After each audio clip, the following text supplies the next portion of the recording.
राजू कबूतर एक गरीब किसान था।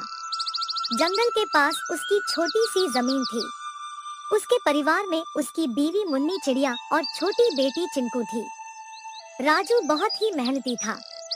वह अपने छोटे से जमीन पर खेती बाड़ी करके घर का गुजारा करता था।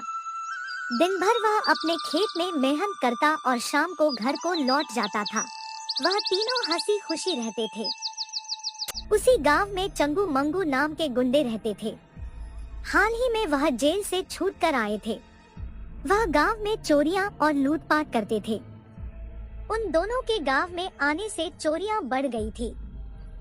एक दिन राजू बहुत बीमार पड़ जाता है। उसे अपने खेत की चिंता सताने लगती है। तभी मुन्नी चिड़िया उसको बताती है कि मैं कल से खेत में काम करने जाऊंगी।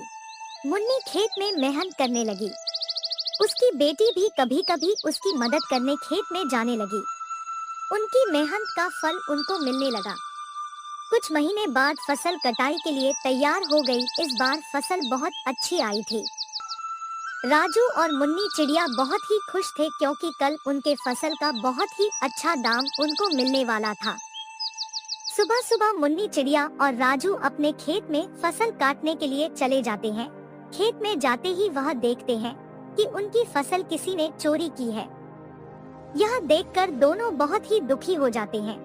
मुन्नी सोच में पड़ जाती है, राजू तो बहुत ही सीधा और भोला है।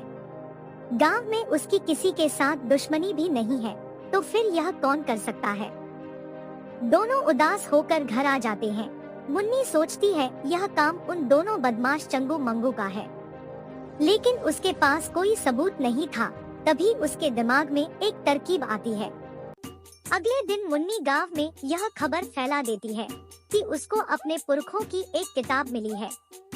उसमें लिखा है कि उसके खेत में गुप्त धन छुपा हुआ है, लेकिन जो भी आदमी मुन्नी के खेत की इस साल की पहली फसल काटेगा उसको अमावस की रात को वह धन मिल जाएगा।